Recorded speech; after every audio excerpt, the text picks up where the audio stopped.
setan itu juga ingin membuat gambar dirinya melalui patung-patung ini, melalui image-image ini. Sehingga kalau patung-patung ini, kalau kalian lihat di dalam perjanjian lama, itu ada patungnya dewa Molok, patungnya dewa Kamos, bentuknya macam-macam ya. Ada patung Dagon, ya, patung Dagon, ya, itu adalah dewa yang menurunkan hujan dan melindungi penuaian oleh orang Filistin, itu disembah ya, dewa Dagon itu dewanya orang Filistin. Itu kemudian disembah sama mereka, disujud sembah. Termasuk kalau Anda lihat di dalam Quran sendiri, di Ka'bah itu ada banyak patung-patung, ya, ada banyak patung-patung yang kemudian itu adalah image daripada si setan, image daripada itu disembah teman-teman sama mereka. Nah, Allah itu juga bikin patung yang hidup. Siapa patung yang hidup? Manusia. Karena itu di dalam Alkitab, manusia itu menerima sujud dan sembah, menerima proskuneo. Karena melalui manusia, karena roh Allah itu tinggal di dalam kita, nafas Allah tinggal di dalam kita, maka Allah itu dimuliakan melalui manusia, melalui kita. Demikian juga iblis. Kalau Anda lihat misalnya Kejadian 2 ayat 7, saya bacakan Anda Kejadian 2 ayat 7 ya teman-teman. Ketika itulah Tuhan Allah meniupkan, menghembuskan, ya, nesemah kayim atau nafas hidup ke dalam lubang hidung Adam, ya, lubang hidung manusia itu, dan manusia itu menjadi makhluk yang hidup. Saya kasih tahu Anda kenapa Musa menulis Kejadian 2 ayat 7. Di dalam Ancient Near East, di dalam tempat tinggal Musa pada waktu itu, mereka itu punya satu kebiasaan bikin patung berhala, bikin selem, bikin selem. Dan ketika mereka membuat patung, ya, pematung atau pemahat, tukang yang bikin berhala, itu mereka sebut sebagai the giver of life, yaitu pemberi nafas kehidupan. Kenapa?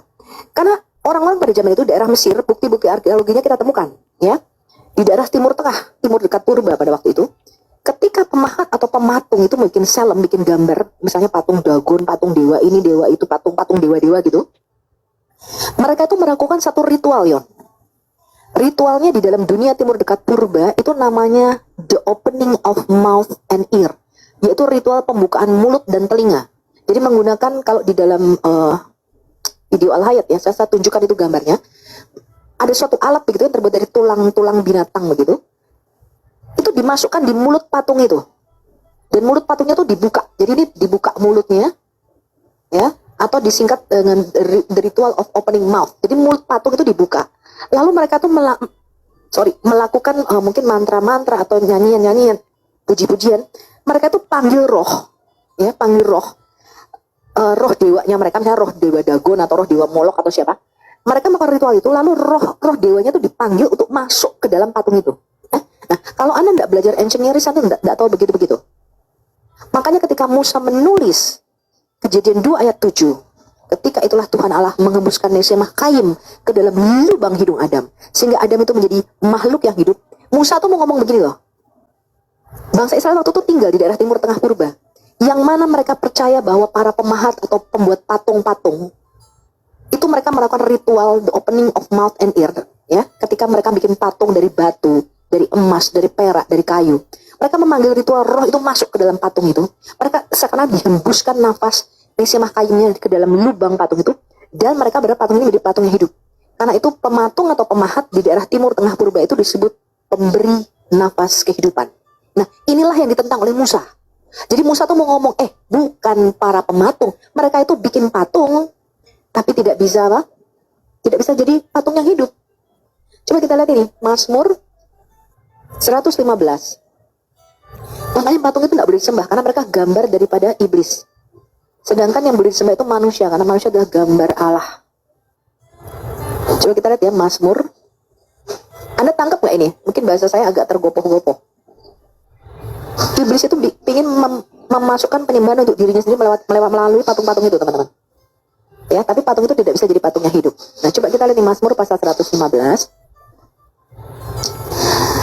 Teman-teman, ayat 2 saya bacakan catat ya. ayatnya ya, teman-teman ya, supaya teman-teman bisa menyimak, dapat pengajaran dari Bu Sophie, teman-teman. Kalau bisa direkam, teman-teman.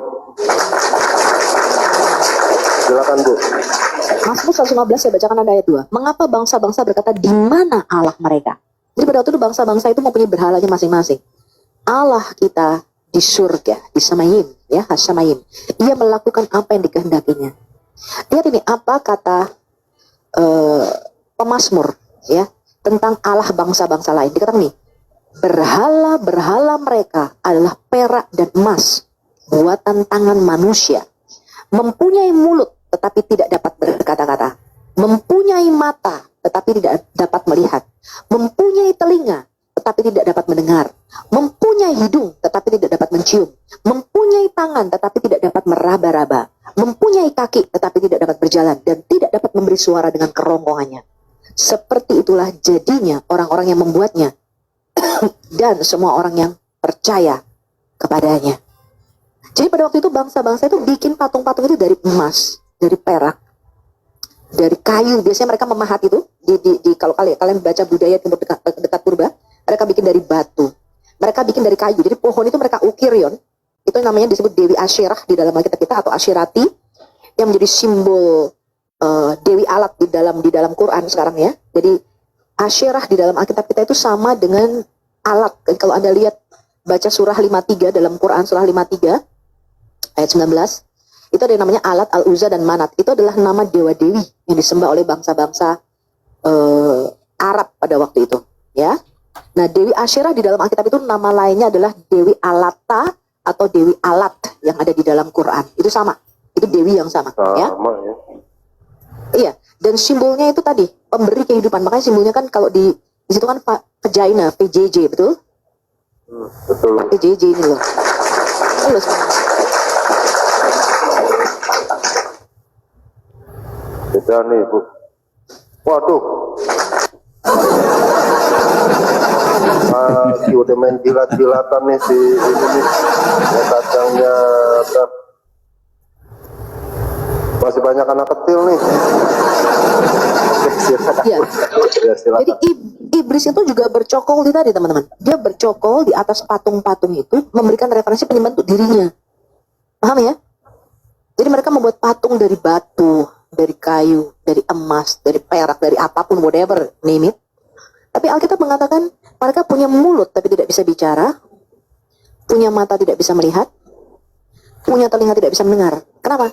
Kalau Anda baca di kitab Yeremia, dikatakan Allah itu sudah membuat patungnya yang hidup, yaitu manusia. Jadi Allah itu dimuliakan melalui kita. Ya, manusia adalah simbol kemuliaan. Karena itu Allah berkata begini, kenapa manusia ini ditebus dari neraka, dari kematian kekal? Karena Allah berkata begini, karena engkau mulia dan berharga di mataku, dan aku ini mengasihimu. Karena kita ini diciptakan menurut gambarnya dia, menurut pola, patternnya dia. Ya, Allah itu menciptakan satu patung yang hidup, yang bisa bicara, yang bisa bernafas. Allah menciptakan saya sebagai patung yang hidup. Saya punya mata bisa melihat, saya punya mulut bisa bicara, saya punya telinga bisa mendengar. Nah, iblis juga pengen bikin yang begitu, sayangnya nggak bisa. Nah, patung-patung berhala inilah yang kemudian dijadikan tempat bercokolnya. Kalau Anda terus kasih sesajen, Anda berdoa di situ, ini lama-lama nih patung nih kemasukan roh nih, teman-teman, paham nggak? Ritual pemanggilan roh. Jadi mereka tuh melakukan itu, mereka akan manggil roh. Dilakukan ritual-ritual di depan patung-patung itu. Ya, saya kembali ke sini. Jadi baik proskuneo, sujud, baik itu latria, tidak boleh dilakukan di depan patung apapun. Paham? Karena the image of God itu adalah manusia. Hah? Paham, Ibu. Jadi yang tadi gambar itu asin apa kagak tuh dijilat? Wangi katanya kan, dia punya kan di ini. Saya mau jadi makan keju aja, keju kan asin. Oke, kita Bu, sabar dulu ya, teman-teman. Sekali lagi, ini himbauan buat teman-teman ya. Ketika Bu Sophie mengajak, ketika Ibu Sophie, ini kan mendadak nih teman-teman. Tapi walaupun begitu, teman-teman bisa rekam, bisa catat ayat-ayatnya, bisa mendengarkan berulang-ulang kali ya. Mudah-mudahan nama rakam Apologetika YouTube-nya ada nih ya. Itu. Untuk apa sih? Ya untuk kita mendapat pengetahuan yang kita tidak dapat di gereja, teman-teman. Bisa saya tambahkan sedikit, Bang? Ya, silakan. Ya, kalau kita baca di Pengkhotbah 9 ayat 5, ini mengenai tentang orang mati ya. Pengkhotbah 9 ayat 5 beginilah firman Tuhan, sebab orang yang hidup tahu bahwa mereka akan mati, tetapi orang yang mati tidak tahu apa-apa. Jadi jelas orang mati tidak tahu apa-apa. Tak ada lagi upah bagi mereka. Bahkan kenangan akan mereka sudah lenyap. Jadi berdoa kepada orang mati itu tidak ada gunanya, ya. Memberikan sesajen atau makan makanan kepada orang mati sudah tidak ada gunanya lagi. Kepada orang-orang tua atau leluhur, yang harusnya kita lakukan ketika orang tua masih hidup, kasih mereka makan yang baik, ya. Jangan ketika sudah mati baru kita kasih makan, ya. Lalu mengenai tentang patung tadi ya, mungkin begini, saya pun tidak meragukan lah istilahnya niat menghormati teman-teman dari Katolik ya di dalam menghormati Maria. Tetapi memang Alkitab sangat jelas bahwa sujud dan ibadah itu hanya untuk Tuhan, karena pengantara kita cuma satu, Tuhan Yesus Kristus. Dan praktik menyembah bersujud di depan patung itu sangat dekat dengan penyembahan dan berpotensi ya, sangat berpotensi menyesatkan gitu loh. Itu yang saya takutkan, memang potensinya menyesatkan. Jadi ya tinggal kita pribadi lepas pribadi, ayo kita berpikir agar kita mau kembali kepada kebenaran firman Tuhan. Itu aja sih Bang. Ya, habis ini banyak yang DM gue sih ini. Amin, amin, amin, amin. Oh amin Bu, banyak yang DM saya. Itu gimana? Masa banyak yang DM saya? Amin. Oh ya betul tuh ya. Ditayangin di Ragam tapi amin. Ya, oke, Pak Ikan Asin. Salam Pak Ikan Asin.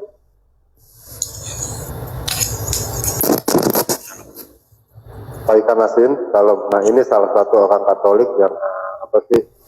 Menurut saya yang ini ya. Ibu saya banyak DM dibilang amin. Itulah Pak Ikan Asin kayak ini. Silakan Ibu Bu Sophie dilanjutkan. Sekali lagi saya terima kasih sama Bu Sophie ya. Apa sih mengajarkan teman-teman Kristen termasuk saya Bu ya. Terima kasih Bu Sophie. Silakan Bu, lanjut Bu.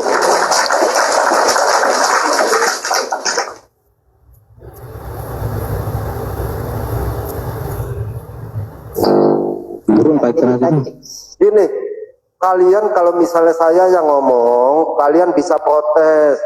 Kalau saya yang ngomong, kalian bisa ini Bu Sophie yang lagi ngajar, jangan begini Bu, sebentar ini. Jangan teman-teman, kalian kapan lagi dapat pengetahuan, pengajaran. Aduh, bukan saya ini ya. Biar kita simak, itu maksud saya teman-teman. Nanti dibilang Hosewo mau ngomong aja nggak bisa. Bukan, kita bukan acara ketamasya nih. Ya, jarang-jarang loh Bu Sophie mau ngajarin.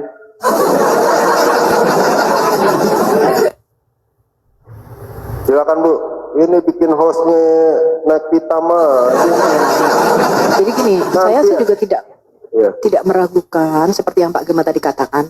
Mereka pasti bukanlah secara intensi untuk menyembah patung. Saya juga tahu itu Pak. Tetapi memang kalau kita membuat patung dengan image apapun itu ya, siapapun itu yang kita anggap orang-orang kudus, sekalipun Yesus, sekalipun patung Yesus pun, itu berpotensi memang kita menjadi melakukan penyembahan kepada idols. Ya, potensi untuk menyesatkan itu ada. Jadi kayak gitu Pak, dikultuskan patung itu, ya kan, disiram-siram air, dikasih dupa, dikasih apa, itu kan patungnya jadi disucikan, jadi patung yang suci.